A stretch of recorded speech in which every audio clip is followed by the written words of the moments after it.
On va commencer. Ce matin, vous voyez le titre « Jésus, mon puissant sauveur ». Mon puissant sauveur. C'est Noël, c'est Jésus, mon puissant sauveur. Les deux derniers dimanches, on a vu un dimanche après l'autre, les deux derniers, on a vu Jésus était complètement homme quand il est venu sur terre. Et l'autre dimanche, le deuxième dimanche, on a vu que Jésus était complètement Dieu aussi quand il est venu sur terre.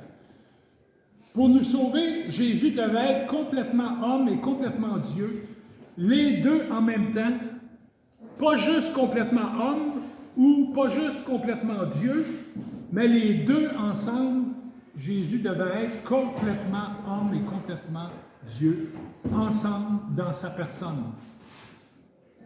Un homme n'aurait pas pu nous sauver. Pourquoi? Parce qu'il est autant pécheur que nous. Il n'aurait pas pu nous sauver. Seul Dieu devait prendre un corps humain.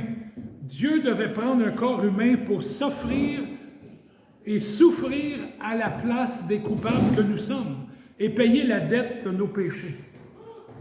Et en plus, Jésus devait naître d'une femme pour accomplir le verset qu'on a vu la semaine passée dans Genèse, le Dieu qui sermonne le serpent, parce que là, Adam et Ève vont tomber dans le péché, et Dieu, il parle au serpent, il dit « Je mettrai l'inimitié entre toi et la femme, toi le serpent, et la femme Ève. Je vais mettre l'inimitié, ça veut dire la guerre, entre ta postérité, toi le serpent, et sa postérité à Ève. » C'est qui la postérité à Ève? C'est le Messie, c'est Jésus. Celle-ci, c'est-à-dire la postérité de Ève, va t'écraser la tête. Jésus, à Golgotha, a écrasé la tête du serpent, du diable. Et bizarre, le mont Golgotha, ça veut dire le crâne. Le crâne. Jésus a écrasé la tête du serpent sur une montagne qui s'appelle le crâne. C'est assez symbolique. Et tu lui blesseras le talon. Bien évidemment, le diable il a fait en sorte qu'on capture Jésus, puis qu'on va le crucifier, puis il va souffrir. Et tu lui blesseras le talon. Aussi, Jésus devait prendre un corps humain pour être tenté comme nous. Jésus devait être tenté comme nous. Hébreu. Il a été tenté comme nous en toutes choses, sans commettre de péché. Jésus a subi toutes les tentations que vous subissez, et même toutes qu'on peut s'imaginer comme tentation. Jésus les a subies, mais sans commettre de péché. Ayant été tenté, Jésus comprend ta souffrance, ta difficulté, ta lutte intérieure, ta faiblesse. Comme un être humain, Jésus a été émotionnellement humilié dans sa vie. On voit dans Marc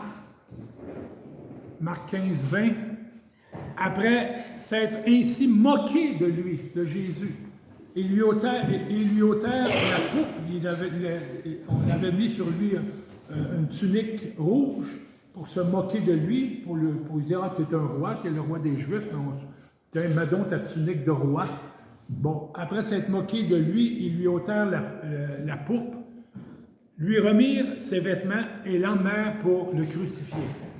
As-tu déjà été humilié? Certainement. Moi aussi, j'ai déjà été humilié. On a pratiquement tous déjà été humiliés. Jésus a été humilié. Et devant une grande foule.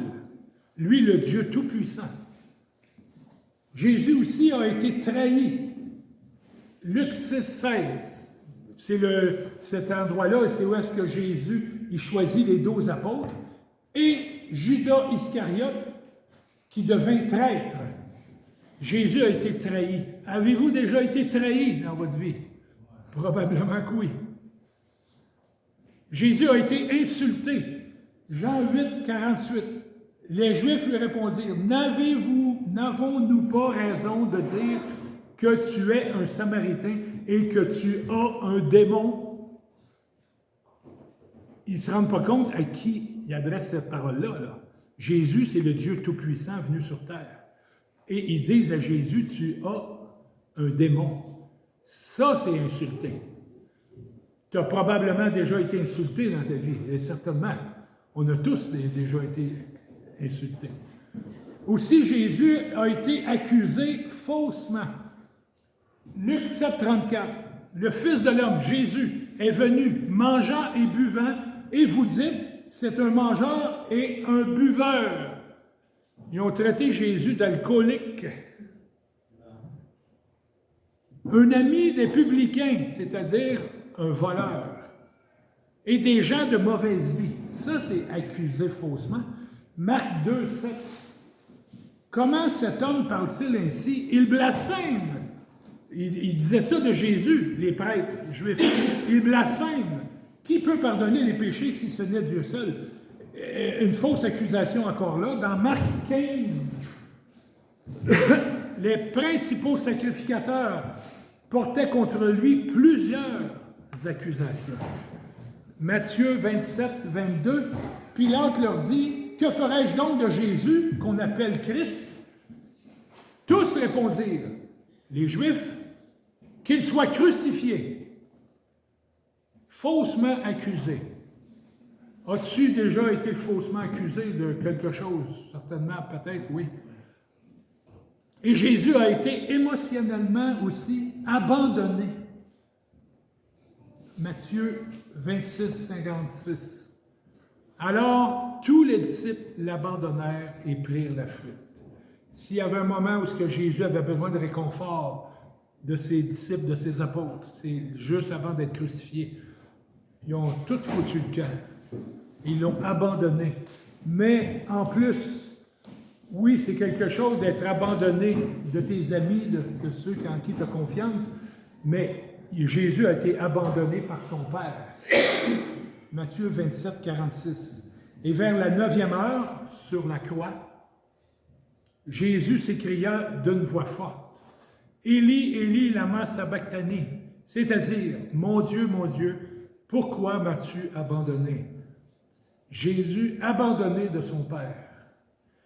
Il avait été avec le Père depuis toujours. Jamais eu de commencement. Ensemble, le Père, le Fils, le Saint-Esprit, ensemble. Depuis toute l'éternité, il n'y a jamais eu de début. Et là, pour la première fois, Dieu abandonne Dieu le Fils. As-tu déjà été abandonné? Probablement. Jésus a été méprisé. Ésaïe 53, verset 3. Méprisé et abandonné des hommes, homme de douleur et habitué à la souffrance. Jésus a été méprisé. Tu as certainement déjà été méprisé. Rejeté. Marc 8, 31. Alors il commença à leur apprendre qu'il fallait que le Fils de l'homme souffre beaucoup. Jésus dit à ses apôtres, « Je vais beaucoup souffrir. » Qu'il soit rejeté par les anciens, c'est-à-dire les prêtres, les religieux juifs de son temps. Qu'il soit rejeté par les anciens, par les principaux sacrificateurs et par les scribes. Qu'il soit mis à mort et qu'il ressuscite le 3e jour. As-tu déjà été rejeté? Certainement, on a tous vécu, à un moment donné, le rejet.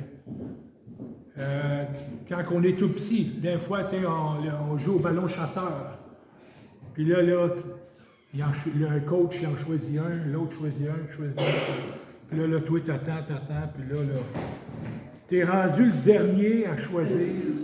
Puis là, le coach, il dit, bon, ben, OK, viens-t'en. Oh. Ça, c'est du rejet, ça. Jésus a été haï. Dans l'évangile de Jean, si le monde vous hait, sachez qu'il m'a haï avant vous. Jésus a été haï. Vous avez certainement déjà vécu ça, la haine. Et aussi, triste et angoissé. Matthieu 26, 37 et 38. Dans le jardin de Gethsémane, avant d'être crucifié, la veille, il prit avec lui Pierre et les 2 fils de Zébédée, et il commença à éprouver de la tristesse et des angoisses. Il leur dit alors, « Mon âme est triste jusqu'à la mort. Restez ici et veillez avec moi. Jésus a été dans la tristesse terrible jusqu'à faire de l'angoisse. As-tu déjà été triste et angoissé? Oui, Jésus a été émotionnellement humilié, trahi, insulté, accusé faussement, abandonné, méprisé, rejeté, haï, triste, angoissé. Et aussi, tout ça c'est émotionnellement, mais aussi dans son corps physique. Dans son corps physique, Jésus a été battu. Matthieu chapitre 27, verset 26. Alors Pilate le relâcha Barabbas, parce que là, Pilate, il dit, lequel des deux voulez que je vous relâche, Jésus ou Barabbas? Et là, la foule écrit Barnabas, Barnabas. Pilate aurait bien aimé relâcher Jésus. Alors Pilate le relâcha Barabbas, et après avoir fait battre de verges Jésus, c'est-à-dire des coups de bâton, il le livra pour être crucifié. Dans son corps physique, Jésus a été battu terriblement. Dans Marc 14, on peut lire « Quelques-uns se mettent à cracher sur lui ». Il y avait les soldats romains autour, puis les Écritures nous disent que c'était une cohorte. Une cohorte, c'est 600 soldats autour de Jésus. Imaginez la gang de soldats méchants. Et là, quelques-uns se mettent à cracher sur lui. Ils couvrent son visage. Ils le frappent à coups de poing. Quand tu vois rien, que tu as un sac sur la tête. Qui t'a frappé? Devine. Ouf! Les serviteurs prennent Jésus et ils lui donnent des gifles, c'est-à-dire des claques. Matthieu 27. Ils tressèrent une couronne d'épines qu'ils posèrent sur sa tête et ils lui mirent un roseau dans la main droite, un genre de branche, une couronne d'épines, des pics, des dizaines de pics qui piquent jusqu'au crâne. Puis ils s'agenouillèrent devant lui et en se moquant de lui et en disant « Salut, roi des Juifs !» en moquerie. Et ils crachaient sur lui. Prenant le roseau, ils le frappaient sur la tête. Les pics qui rentrent encore plus creux. Toutes ces souffrances, sans être coupable de quoi que ce soit. Même que Pilate a dit 3 fois, quand vous lisez les évangiles, Pilate il dit 3 fois, il n'est pas coupable ce gars-là. Pilate il dit ça. Mais non, il est obligé de le crucifier, la pression est trop forte. Jésus, jeune garçon, adolescent, adulte, a toujours su le scénario dans lequel il devait marcher. Il l'avait annoncé à plusieurs reprises à ses apôtres qu'il devait souffrir et être crucifié. Jésus le savait. Pendant des années de sa vie sur terre, Jésus savait la fin de l'histoire. Jésus a toujours su qu'il devait mourir crucifié et ressusciter pour vaincre la mort et en même temps vaincre ma mort, notre mort. Jésus, dans son corps humain, devait être complètement Dieu pour enlever nos péchés. La dette de nos péchés est tellement énorme que seulement Dieu avait de quoi payer notre facture qu'on devait à Dieu, c'est-à-dire avec quoi il a payé la dette de nos péchés, avec son propre sang, avec sa vie. Il est mort pour nos péchés. C'est pour ça qu'il devait être complètement Dieu. Dans 4 jours, c'est Noël. On va se donner, on va recevoir des cadeaux, on va donner des cadeaux. Le cadeau que Dieu nous donne, c'est son Fils Jésus, sacrifié à la croix pour nous sauver de nos péchés, comme on vient de voir dans les versets que je vous ai mis. Un cadeau qu'on reçoit gratuitement. Mais combien ça a coûté cher à Dieu? Un peu comme quand on donne un cadeau à quelqu'un, on met notre cadeau sur le sapin, Et là arrive Noël et on donne un cadeau. Ça nous a coûté quelque chose. On a sorti notre carte de crédit pour payer ce cadeau-là. Mais celui qui reçoit le cadeau, lui, ça ne coûte rien. Puis il n'est pas question de dire « Hey, tu me dois 50$. » Non, ça ne serait plus un cadeau. Donc, un cadeau qu'on reçoit gratuitement. Jésus mort pour nous, pour nos péchés. Mais combien ça a coûté cher à Dieu? Ça lui a coûté la vie de son propre Fils. Pourtant, il y a beaucoup de monde qui refuse le cadeau de Dieu. C'était mon cas. Jusqu'à l'âge de 22 ans, j'ai refusé le cadeau de Dieu. J'ai refusé. Avec sérieux, avec vigueur. Très rebelle. Mais à 22 ans, Dieu a finalement eu raison de moi. J'ai accepté son cadeau. Je l'ai reçu. J'ai cru que Jésus est mort pour mes péchés. C'est moi qui aurais dû être puni par le Père, parce que c'est moi qui ai offensé Dieu toute ma vie. Mais Jésus a pris ma place à la croix. Jésus a reçu ma punition que je devais recevoir. Jésus a reçu ma punition. Merci Seigneur de m'offrir le cadeau de la vie éternelle parce que Jésus-Christ a payé. Il a payé pour moi. Pourquoi refuser ce cadeau merveilleux? Jean 6, 68. Simon-Pierre, l'apôtre Pierre, répondit à Jésus, « Seigneur, à qui irions-nous? Tu as les paroles de la vie éternelle. » On ne peut pas se tourner vers d'autres que Jésus. Dans Acte 4, 12, « Car il n'y a de salut en aucun autre. Car il n'y a sous le ciel aucun autre nom qui ait été donné parmi les hommes par lequel nous devions être sauvés. Il n'y a que le nom de Jésus qui peut nous sauver de nos péchés. » Et dans 1 Jean 5, 11, « Dieu nous a donné la vie éternelle et cette vie est en son Fils. » Pourquoi refuser le cadeau de Dieu, qui est Jésus? Si on est fatigué dans la vie, si on est chargé de nos problèmes dans la vie, Jésus nous dit dans Matthieu, « Venez à moi, vous tous qui êtes fatigués et chargés, je vous donnerai du repos. » Le repos dans l'âme. Je vous donnerai du repos. Si on est écrasé sous le poids de nos péchés, Jésus nous dit dans l'évangile de Luc, « Or, afin que vous sachiez que le Fils de l'homme a sur la terre le pouvoir de pardonner les péchés. » Le Fils de l'homme, Jésus, a sur la terre le pouvoir de pardonner tes péchés. Il veut pardonner tes péchés. Mais toi, tu dois recevoir le cadeau. Tu dois le prendre par la foi. 1 Jean 1, 9. Si nous confessons nos péchés, il est fidèle et juste pour nous les pardonner et pour nous purifier de toute iniquité. Pourquoi refuser le cadeau de Dieu, Jésus? Jésus nous dit qu'il est avec nous pour toujours.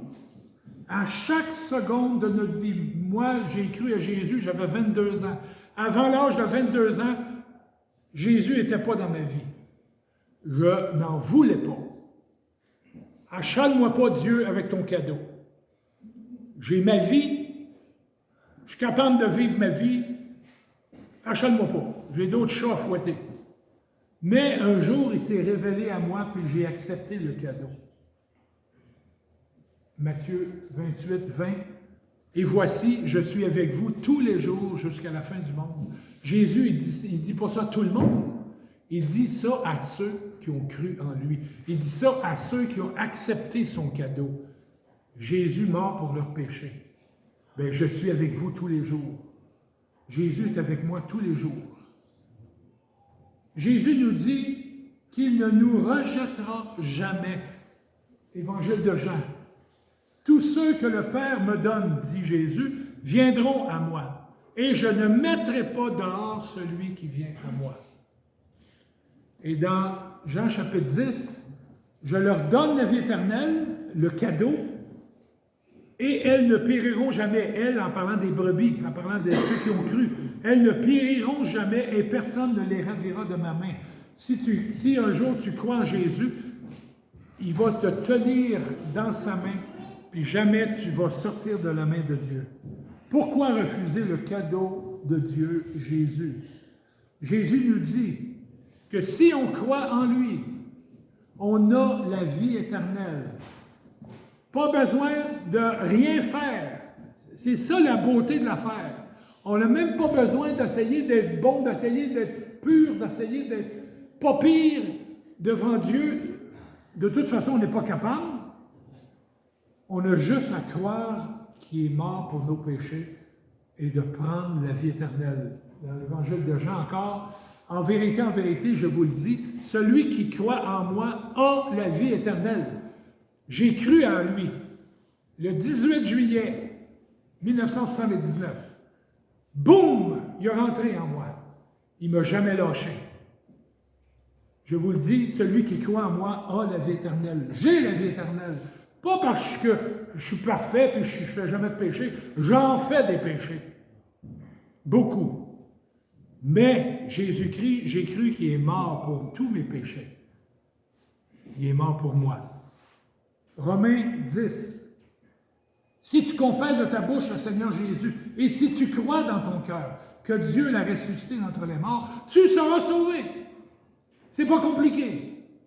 Pas besoin d'être religieux, pas besoin de fréquenter une église, même pas besoin de venir ici. Mais viens, par exemple, mais tu n'as pas besoin de venir ici pour avoir la vie éternelle.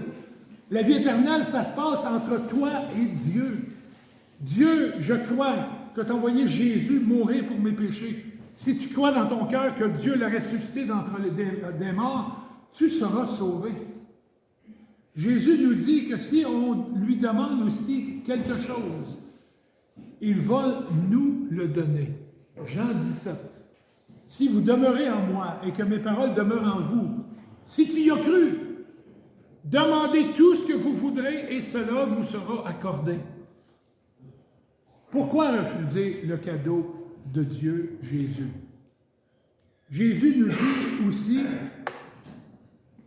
qu'il est notre bon berger, notre ami, notre rocher, notre force, notre avocat. Il est au milieu de nous pour toujours. Il est tout-puissant. Il est mon refuge, le gardien de mon âme, ma force, mon secours, mon réconfort, mon protecteur, mon guide. Il me donne sa paix. Il me donne la liberté. Il me donne la foi. Il me donne un cœur pur. Il me donne le pardon de mes péchés. Il me donne la vie éternelle. Noël, pour celui qui est sauvé, c'est tout ça et même encore plus que ça. Ce n'est pas le petit Jésus, c'est le Créateur. Il n'y a rien de petit, Jésus. Oui, il est né, il était petit bébé. Mais attention, c'est plus un petit bébé. C'est plus le petit Jésus, c'est le Créateur. Le Dieu tout-puissant venu sur terre pour nous sauver. C'est incompréhensible. Le Dieu tout-puissant est venu à Bethléem dans le corps d'un petit bébé. Le petit bébé a grandi, il est devenu un adulte, et Dieu tout-puissant est mort à la croix pour nos péchés. Quand Jésus est né à Bethléem, il a grandi à Nazareth, crucifié à Golgotha, ressuscité, et quand il est monté au ciel, il était complètement homme et complètement Dieu. Il est encore au ciel complètement homme et complètement Dieu. Je ne crois pas au petit Jésus, je crois à Jésus, complètement homme, complètement Dieu. Le Tout-Puissant, plein de force, vivant en moi, qui est né à Bethléem, il a grandi à Nazareth, il a vécu plein de difficultés dans sa vie. Et finir sa vie dans des grandes souffrances. La crucifixion, c'est la souffrance la plus horrible que les humains ont inventée. Jésus qui maintenant est prêt à m'aider et me secourir n'importe quand. Plein de bonté, de secours, de délivrance. Jésus, mon puissant sauveur. Noël, c'est pas juste une fête dans le calendrier, C'est pas juste des jours de congé, c'est pas juste des parties de bureau. Non. Noël, c'est mon puissant sauveur qui vient sur terre pour me sauver. Est-ce que tu as cru à ce genre de Noël-là? As-tu reçu, as-tu accepté ce cadeau merveilleux venant de Dieu, c'est-à-dire le pardon de tes péchés, la vie éternelle? Je termine en lisant le Minuit chrétien. 2 couplets. On ne va pas le chanter, je vais le lire. C'est tellement, tellement Noël, ce chant-là. Minuit chrétien, c'est l'heure solennelle. Évidemment, c'est solennel. Dieu qui descend sur terre. Où l'homme Dieu, Jésus, descendit jusqu'à nous, pour effacer la tâche originelle, c'est-à-dire pour effacer le péché que Adam et Ève nous ont transmis, puis qu'on est pogné avec ça, pour effacer la tâche originelle. Et de son Père, arrêter le courroux. Le courroux, c'est un vieux mot, qui aujourd'hui, on n'entend plus ce mot-là. Courroux, ça veut dire la colère, la rage. Hein? Bien, pour effacer la tâche originelle et de son Père, arrêter le courroux, parce que Dieu, tant qu'on n'a pas cru à son Fils, Dieu est en colère contre nous. Parce qu'on est des désobéissants, on est des pécheurs. Et Dieu, il a raison d'être en colère, d'être en courroux contre nous. Mais si on y croit, et de son Père, arrêter le courroux. Le monde entier tressaille d'espérance. Le monde entier, la planète, les guerres, les jalousies, la haine, le monde entier tressaille d'espérance. Le monde aimerait avoir de l'espérance dans la vie. À cette nuit, qui lui donne un sauveur. Noël, là, dans 4 jours, là. Et là, on va voir les cantiques de Noël, on va voir la crèche, on va voir tout le bazar de Noël. À la télévision, on va voir ça à Tokyo, à New York. Mais qu'est-ce que le monde font avec ça? À part de prendre un petit coup jusqu'à 3-4 heures du matin. Le monde entier tressaille d'espérance. À cette nuit qui lui donne un sauveur. Peuple, à genoux! À genoux! Attends ta délivrance. Le Messie, celui qui est mort pour tes péchés. Noël, voici le Rédempteur. C'est quoi le Rédempteur? C'est un mot compliqué qui veut dire le rachat. Je vais vous donner un exemple de Rédempteur. Je m'en vais chez Près-sur-Gage. Ça s'appelle-tu encore Michel Près-sur-Gage? En tout cas, je m'en vais chez Près-sur-Gage. Et là, je regarde les affaires. Il y a des affaires à vendre. Et là, j'arrive devant une télévision. Mais c'est la télévision à Timothée. Pourquoi la télévision à Timothée est là? Parce que Timothée avait besoin d'argent. Il était porté sa télévision. J'ai besoin de 300 piastres, monsieur, s'il vous plaît. OK. Il garde la télévision. Timothée doit 300 piastres à eux. Mais là, Timothée, il n'a plus d'argent. Il a fait de l'épicerie, il a gazé, il a payé ses tailleurs. Il n'a plus d'argent. Puis il n'y a plus de TV. Pauvre lui. Mais moi, là, j'arrive là, puis je vois sa TV. Je la reconnais parce qu'il y a une scratch, là. Je me rappelle quand j'avais été chez eux, j'avais vu la scratch. C'est la TV à Timothée. Je dis au gars, bon, je veux acheter la TV. Combien que tu me vends la TV? Il me dit 400 piastres. Hey, 300 piastres. Mais lui, évidemment, il fait un profit, là. 400 piastres. Étant donné que je suis riche, je sors des bras, on appelle ça, hein? 4 bras. Je donne ça au gars. Je prends la TV, mets ça dans mon char, Je m'en vais chez Timothée, je rentre dans la maison, mets la TV sur la table. Tiens, Timothée, j'ai payé pour que tu puisses retrouver ta TV. Lui, là, il n'y a pas une somme. Il ne pourra pas me dire, ben Denis, regarde, je vais te rembourser. Non, Timothée, ça me fait plaisir, j'ai payé pour ta TV. Elle est à toi. C'est ça, le Rédempteur. Je suis comme un Rédempteur. J'ai racheté quelque chose qu'il ne pouvait plus avoir. Mais Jésus, le Rédempteur de notre âme était chez le diable pour l'éternité. Jésus a payé. Qu'est-ce que ça coûtait pour qu'on puisse retrouver notre âme? Le Rédempteur. Noël, voici le Rédempteur. Le Rédempteur a brisé toute entrave. Des entraves, c'est des obstacles, des difficultés. Le Rédempteur a brisé toute entrave. La terre est libre et le ciel est ouvert. Oui, le ciel est ouvert. Je peux avoir la vie éternelle par le Rédempteur. Il voit un frère où n'était qu'un esclave.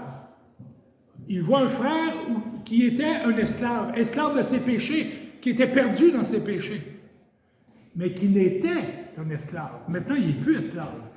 L'amour unit ceux qu'enchaînait le fer. Le fer, c'est les menottes. L'amour de Dieu pour nous unit ceux qu'enchaînait le fer. Autrement dit, on était pris dans nos péchés. Mais maintenant, on n'est plus dans nos péchés. L'amour unit ceux qu'enchaînait le fer. Maintenant, on n'est plus enchaîné. On a la vie éternelle, les péchés pardonnés.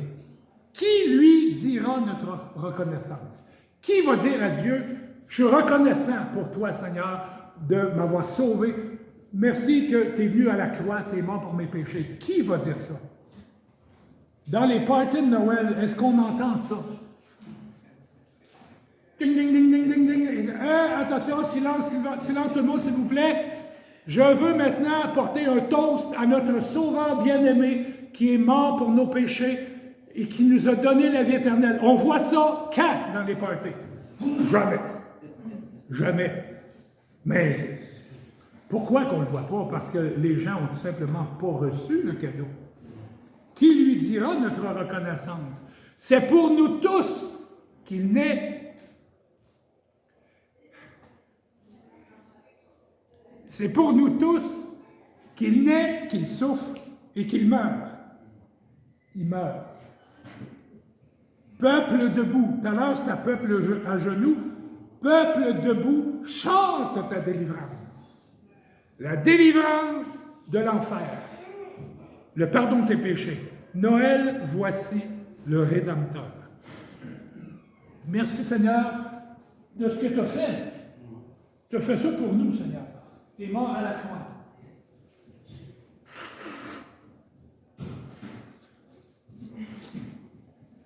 Et j'aimerais tellement que chacun de nous ici puisse recevoir ce cadeau-là que Dieu veut donner.